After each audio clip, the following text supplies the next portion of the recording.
possa abençoar cada um de vocês para que continuemos louvando e engrandecendo o nome do nosso Deus. E agora, para encerrarmos a nossa escola sabatina, nós vamos ficar de pé e vamos todos juntos louvar o hino 278. Eu creio que meu Deus revela os seus desejos e seus planos para mim, mostrando a história numa tela. O meu Senhor declara o seu amor sem fim. Eu creio neste dom divino, na voz que traz conforto e ensino. Eu nunca estarei sozinho. A voz de Deus meus passos sempre guiará. Eu creio que em nossos dias Deus escolheu os seus segredos revelar, chamando homens e mulheres para com poder o seu amor testemunhar. Eu creio neste dom divino, na voz que traz conforto e ensino. Eu nunca estarei sozinho. A voz de Deus meus passos sempre guiará. Eu creio que ainda é tempo para descobrir o que meu Deus já revelou. Eu quero sempre estar atento para ouvir a voz do meu Senhor, meu Pai de amor. Eu creio neste dom divino, na voz que traz conforto e ensino. Eu nunca estarei sozinho. A voz de Deus meus passos sempre guiará. Abre, Senhor, o que tem para nos dizer, para nos mostrar. Esteja com a tua igreja diante de prudência. Abençoa cada membro aqui, Senhor, para que possa dedicar tempo a estudar a tua palavra, a orar, a te louvar e agradecer o teu santo nome. Obrigado pela tua presença nesta hora, Senhor, e que o Senhor continue conosco na programação que se segue, Senhor. Nos dê a tua paz, perdoa os nossos pecados, que teu Espírito Santo seja o nosso guia, em nome de Jesus. Eu te peço essas bênçãos, hoje e sempre. Amém. Esqueci de que a gente orou por ele. Foi muito bom receber tanto o alimento para o nosso corpo quanto para a nossa alma, né? Realmente foi uma semana muito boa de bênçãos. A gente foi muito abençoado, inclusive com um emprego. Inclusive a Emily conseguiu, graças a Deus, ser aprovada na vaga que ela estava prestando. E só foi bênção, né? Receber isso para a nossa alma, ler um pouco da Bíblia, um pouco dos livros que tem aqui, é sempre muito bom. E é isso. Senhor, nós agradecemos pela benevolência e bondade por esse ministério da tua igreja. Abençoa toda a família, a qual está recebendo a cesta, que o Senhor possa abençoar todos da casa. Amém. Em nome de Jesus. Amém. Este é meu desejo, Senhor, te honrar com meu coração, te adorar.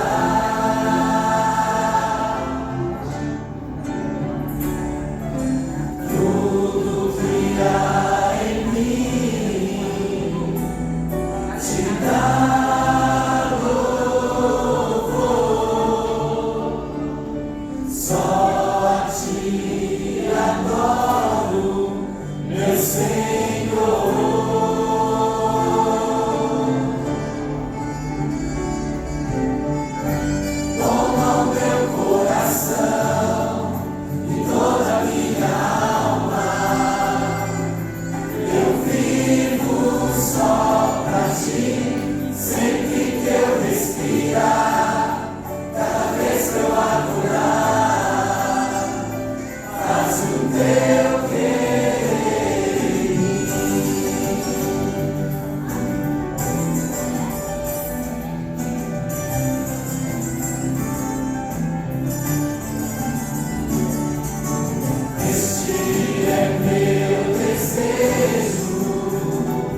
Bom Deus, estamos aqui, ó Pai querido, nesse sábado especial, um sábado de preparação. Prepara nossas vidas, os nossos espíritos, coloca dentro de nós a vontade de fazer o teu trabalho. Amém. Muito é o trabalho e poucos são os trabalhadores. Por favor, Deus querido, de uma forma especial, coloca na igreja, no Jardim Prudência, no coração de todos nós, a vontade de fazer a tua obra, de pegar essa literatura tão especial, tão maravilhosa, e levar até as pessoas que estão necessitadas. Nos usa, ó Deus querido, como uma ferramenta nas tuas mãos.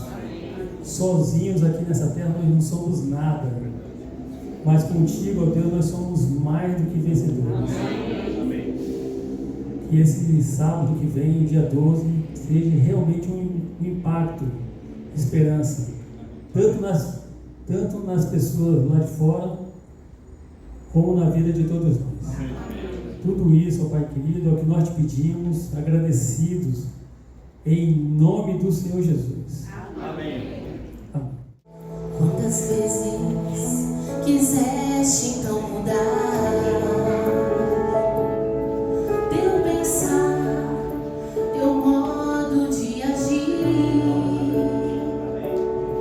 e a sentir que nada adiantou, foi tudo em vão, ó irmão, eu sei que foi ruim, mas uma coisa eu quero te dizer: Deus te ama assim como tu és, mesmo quando muitos dizem que não há mais solução.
Senhor, estende a sua mão.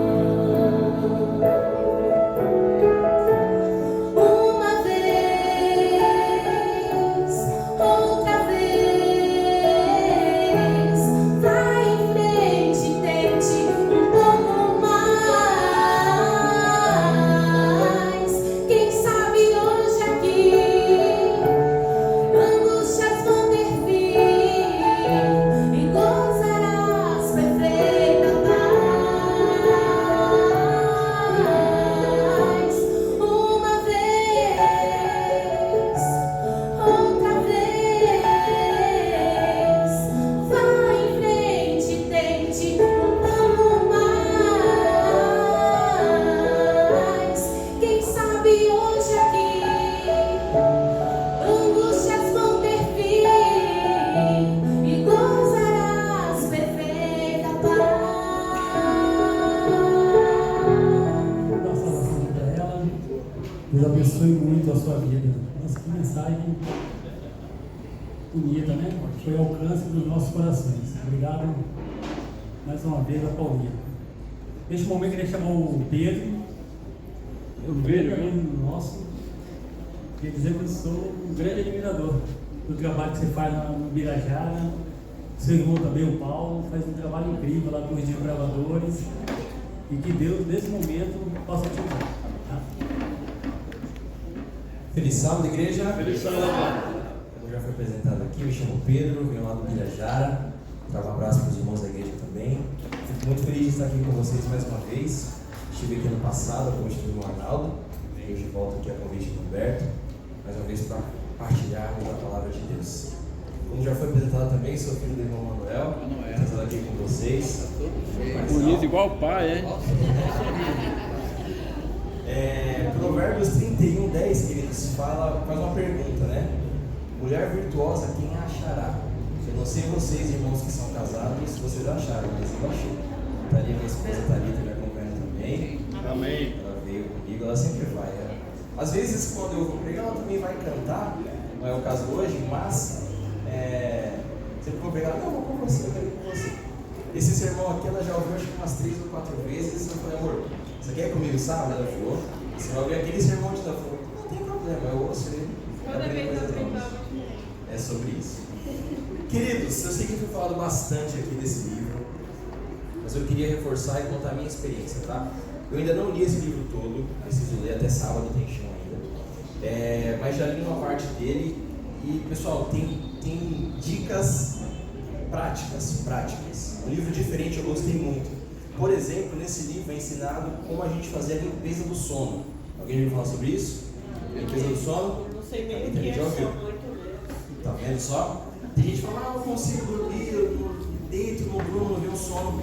Claro que às vezes pode sim ser um problema de saúde, algo que você precise fazer um acompanhamento com o médico. Porém, pode muito bem ser também maus hábitos que nós adquirimos. Deixa a tela, comida uma hora antes de dormir, comidas pesadas antes de dormir, esquece. E outras várias dicas que são dadas aqui nesse livro. Então é um livro espiritual com mensagens espirituais, mas também é um livro prático para mim e para você, tá bom? Para nossa melhora espiritual e física também, tá bom, queridos? Vejo aqui outros nossos conhecidos, a Tânia, o Júnior, a Thalita, amigos, tia do Matheus, amigo meu, do Thiago também. Deus abençoe vocês, tá? Amém. Queridos, muito bem, vamos ao que interessa, a palavra de Deus, mas antes de abrirmos, quero te convidar para a gente orar mais uma vez. Oremos. Senhor Deus e Pai, tua palavra será aberta neste momento, Senhor. Nós queremos pedir que o Espírito Santo, mesmo que inspirou os profetas, os apóstolos, os escritores deste livro a escreverem essas palavras que lemos aqui, que esse mesmo ser ele esteja em nosso meio aqui, em nossos corações, nos ajude a compreender a tua palavra. Te agradecemos e pedimos pela oportunidade de ler, em nome de Jesus. Amém. Queridos, talvez a pergunta que eu vou fazer para vocês aqui agora, você vai pensar e falar assim, mas essa pergunta é muito fácil. Não precisa responder, tá bom? Mas eu pergunto a você, quem é Jesus para você? Vida. Talvez no seu coração você responda, ou alguns vão dizer que vida é meu salvador, é meu amigo. Mas essa pergunta nós vamos estudar aqui através do exemplo da vida de um camarada, que essa definição de Jesus foi muito mais além do que simplesmente uma definição bonita, uma palavra que eu encontrei que fez sentido para a minha vida. Definir quem é Jesus vai além de simplesmente saber quem ele é. Nós vamos entender o porquê disso hoje. Quero te convidar a abrir a Bíblia, mas antes, eu sempre faço uma coisa dessa vez. Quem está com a sua Bíblia aí? Levanta a Bíblia. Vale o celular. Irmãos, olha, vocês foram a igreja mais rápida que isso aconteceu. Amém. Às vezes eu falo, levanta a Bíblia, você está procurando a Bíblia aí. Bíblia no alto, levanta a sua Bíblia aí. Repete comigo. Eu creio. Eu creio. Em nome de Jesus. Em nome de Jesus. Amém. Abra sua Bíblia agora sim, Mateus capítulo 16. Mateus 16, nós vamos ler uma história de uma viagem de Jesus e os seus discípulos. Mateus 16, nós vamos ler a partir do versículo 13. Mateus 16, versículo 13. Amém? Vamos assim a palavra. Indo Jesus para a região de Cesareia de Filipe, perguntou a seus discípulos: quem os outros dizem que o Filho do Homem é? E eles responderam: Senhor, uns dizem que é João Batista, outros dizem que é Elias, e outros dizem que é Jeremias ou um dos profetas. Então Jesus perguntou: e vocês, quem dizem que eu sou? Queridos, essa pergunta que eu fiz a vocês, no começo, ela é respondida por algumas outras religiões do mundo, só que de uma forma diferente. Se você perguntar para um muçulmano, para uma pessoa que segue a religião islâmica, ele vai dizer que Jesus ele foi um homem de Deus. Ele vai dizer que Jesus foi um profeta de Deus, um homem inspirado, um homem que alcançou um nível de espiritualidade como poucos alcançaram na história da humanidade. Porém, se você perguntar se Jesus é Deus para ele, ele vai dizer que não. Os muçulmanos representam hoje 22,5% da população mundial. Aqui no Brasil temos muitas pessoas que seguem essa religião, mas eles estão mais concentrados no Oriente Médio, Ásia e África. Tá bom? Existem cerca de 1,8 bilhões de pessoas que seguem a religião islâmica no mundo. Essa, assim como o judaísmo e o cristianismo, são as 3 maiores religiões monoteístas do mundo. Se você perguntar para o judeu que não é o judeu messiânico, porque hoje nós temos várias linhas do judaísmo, né? Então nós temos a linha do judeu messiânico que crê que Jesus é filho de Deus, que ele é Deus e que ele veio salvar a humanidade. Mas existe a linha do judeu ortodoxo, aquele mais tradicional. Se você perguntar para ele quem é Jesus para ele, ele vai dizer, alguns mais radicais vão dizer que foi um rebelde, foi um qualquer que fez burburinho na época dele. Alguns vão até negar a historicidade de Jesus, vão dizer que ele nunca existiu, que foi uma invenção de Paulo, mais precisamente, né, um herege. Alguns vão dizer que foi um grande homem com alguns ensinamentos pertinentes, mas nada mais profundo que isso. Porém, se você perguntar para um cristão, e aqui eu vou dizer a maioria dos cristãos, claro que a gente tem vários segmentos do cristianismo também, mas se você perguntar para um cristão quem é Jesus, talvez a gente vai chegar nas mesmas respostas. Jesus é meu salvador, ele é meu amigo, ele é Deus, ele é a luz do mundo, ele é o pão da vida, e várias outras definições que a gente encontra na palavra. Fato é que dessas 3 religiões, como eu disse, apenas o cristianismo adota e entende e lê as escrituras realmente interpretando a Jesus como Deus. E isso faz total diferença. Percebam essas 3 religiões e percebam o caminho que cada uma leva a partir do mesmo ponto, a partir da mesma figura, a partir da mesma pessoa, Jesus Cristo. E a primeira vez que eu montei esse estudo, eu fiquei me perguntando como que é possível a gente chegar a conclusões tão diferentes acerca de uma mesma pessoa, sendo que a gente lê o mesmo livro que conta a mesma história sobre a mesma pessoa. E pessoas diferentes do mundo enxergam essa única pessoa de forma diferente. Fiquei perguntando o porquê disso.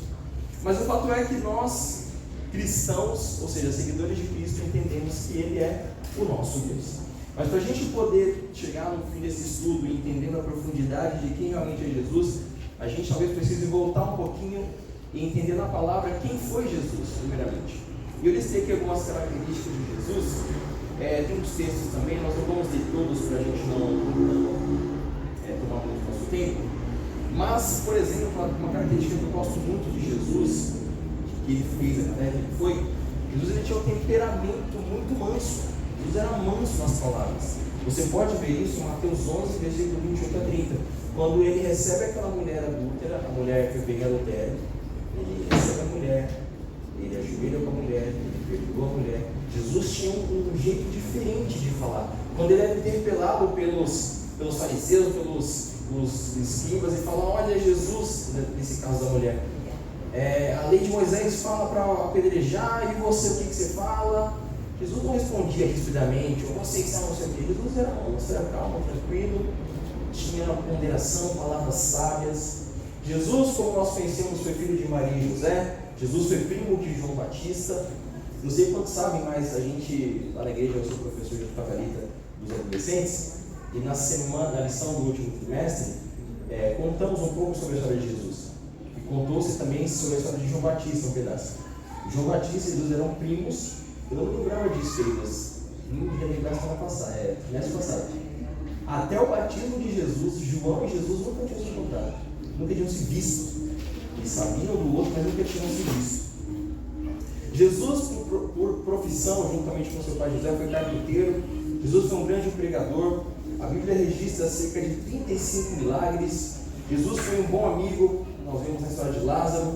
Jesus mesmo se intitulou como o caminho, a verdade e a vida. Jesus, ele disse também que era a ressurreição e a vida. Enfim, como eu e você conhecemos, Jesus não foi alguém comum, ele era diferente. E João, quando termina o seu evangelho, no final ele vai dizer que nem tudo que Jesus fez foi registrado nos livros, porque senão não ia caber. Realmente uma pessoa diferente, o ser humano que nós não encontramos aí em qualquer esquina. Muito bem, mas nós vimos quem foi Jesus. Jesus veio, morreu, ressuscitou, ascendeu aos céus, e depois da sua vida e morte aqui na terra e ressurreição, o seu legado continua. E essa história é muito bonita, que todos conhecem, a história dos apóstolos, o início da igreja primitiva. A partir do trabalho desses irmãos que foram consagrados, aceitaram o chamado para pregar ao mundo, é que nós hoje conhecemos Jesus. E quem é Jesus hoje? O que Jesus se tornou hoje para nós que vivemos no mundo pós-Jesus, né? Nós dividimos a era em antes e depois de Cristo, né? Jesus, pelo menos para o mundo, a maior parte do mundo ocidental, a maior parte cristã também, nós cremos que ele é nosso sumo sacerdote, como nós vemos lá no livro de Hebreus. Ele foi nosso sacrifício, é o Cordeiro de Deus, nosso Salvador, nosso amigo, e outras diversas características que nós encontramos posterior aos evangelhos, aos registros da vida de Jesus. Mas fato é que, como eu falei no começo, diversas pessoas identificaram ou assumiram ou tentaram definir Jesus de formas diferentes. Eu separei aqui duas que eu achei muito interessante. Um camarada chamado Malcolm X, ou Malcolm X, ele foi um revolucionário americano na década de 60, ele foi contemporâneo de Martin Luther King, e ele também pregava e defendia o direito dos afrodescendentes americanos. Só que ele tinha uma linha mais radical de pensamento. E ele dizia que se Jesus vivesse nos tempos dele, Jesus, pelo que ele leu na Bíblia, Jesus faria parte do movimento chamado Black Power, que era um movimento revolucionário que Malcolm X liderava. Queridos, vocês conseguem imaginar o Jesus que nós lemos na Bíblia participando do movimento Black Power com Malcolm X? Eu não consigo imaginar. Ele de alguma forma conseguiu, não sei porquê. Tem um outro camarada também chamado Hezla Aslan. Ele é um historiador iraniano, inclusive autor de diversos livros que eu não recomendo ninguém a ler. Ele, uma das definições que ele dá para Jesus é que Jesus ele foi um líder rebelde qualquer. Foi mais um líder que fez bagunças por aí e não passou disso. Novamente pergunto para você, diante de tantas informações que você sabe sobre Jesus, que você já ouviu sobre Jesus, quem é Jesus para você? Eu quero te convidar a voltar ao texto para a gente extrair daqui algumas informações interessantes da nossa reflexão. Mateus capítulo 16, acompanha comigo o versículo 13. Novamente, indo Jesus para a região de Cesareia de Filipe, perguntou aos seus discípulos: quem os outros dizem que o Filho do Homem é? Queridos, quando a gente lê a Bíblia, às vezes corrida, assim, a gente não percebe alguns detalhes que o texto nos coloca. Outro dia a gente fez um estudo com o pastor Didio, pastor dos jovens, sobre o livro de Jonas. O livro de Jonas tem 4 capítulos. E ele fez um estudo assim, em um sermonete de JA, mas que estudo poderoso. A gente leu quase todo o livro, ele foi parando as partes, explicando e tal. É muito bom a gente estudar a palavra. A Bíblia é um livro que foi escrito para ser estudado, examinado, minuciado. Quando nós lemos esse texto e essa passagem aqui, a gente costuma focar muito na parte da pergunta, né? Versículo 13. Jesus perguntando: olha, quem vocês dizem que eu sou? Mas no começo do verso diz que Jesus foi para a região de Cesareia de Filipe.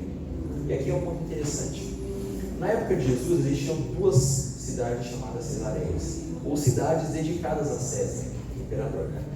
Existia a Cesareia Marítima, que era um grande centro comercial, um centro financeiro muito importante. Era uma cidade que ficava no litoral, então fácil acesso ao mar. As pessoas, os comerciantes vinham para fazer trocas, compras. Essa cidade tinha um anfiteatro muito grande. E tem um vídeo do Rodrigo Silva que ele fala sobre essa cidade. E no teatro, assim, é um negócio grande, muito grande. Lá embaixo no palco, quem estava lá embaixo, quando falava, a pessoa que estava aqui em cima conseguia ouvir. Algo assim maravilhoso. Então era uma cidade muito influente, muito rica. E existia também a Cesareia de Filipe, que é a cidade onde Jesus está com seus discípulos. Diferente da Cesareia Marítima, a Cesareia de Filipe também era um centro, mas não um centro financeiro e comercial. Era um centro religioso. Nessa cidade, para você imaginar mais ou menos, quem aqui já foi no Brás vai saber. A avenida que eu esqueci o nome agora, lá na região cristã, é isso? Aquela que tem um monte de igrejas ali, que tem o Templo de Salomão. Celso Garcia, obrigado. Era mais ou menos nesse formato. Você tropeçava, que você tropeça, cai numa igreja, né? Lá você tropeçava e caía num culto diferente. Existiam vários altares, vários templos dedicados a diversos deuses. Essa cidade era uma cidade que ficava na região norte de Israel. Se vocês lembram, lá no passado a região foi invadida pelos assírios, babilônios, foi dominada. Então muita influência pagã permaneceu naquela cidade. E o povo judeu, a gente sabe, reformas, quedas e levantadas, e algumas influências pagãs permaneceram nessas cidades. E essa Cesareia era uma dessas cidades que existia uma pluralidade de cultos. Então, se você fosse uma pessoa eclética nos tempos de Jesus e quisesse experimentar de tudo que a religião oferece, Cesareia de Filipe era a cidade. Talvez você não fosse encontrar coisas muito boas por lá, mas você ia encontrar alguma coisa com certeza. Jesus então pega os seus discípulos, leva para essa cidade. E vamos imaginar agora aqui o contexto. Porque os discípulos eles eram judeus, certo? Jesus era judeu, Jesus ia ao templo, ele foi dedicado no templo. Todo aquele ritual que você conhece de sacrifícios, de oferta, de dízimo, os discípulos e Jesus faziam normalmente. Agora, pensa comigo, você é o discípulo de Jesus e está acompanhando um cara que diz ser o Filho de Deus, que diz ter a missão de salvar a humanidade, o povo de Israel. Você decidiu seguir esse cara, e esse cara agora te leva para essa cidade que não tem nada a ver com aquilo que você acredita. Lá você encontra todo tipo de orgia religiosa, você encontra sacrifícios com animais que não são comuns para você, você encontra carne de animais e defuntos que às vezes tem que passar perto, e sangue. Para o judeu, vocês sabem, eles não podiam nem tocar em animais mortos, alguns animais mortos, o porco, por exemplo. Então você imagina que lugar desconfortável que não deveria ser Cesareia de Filipe para um judeu.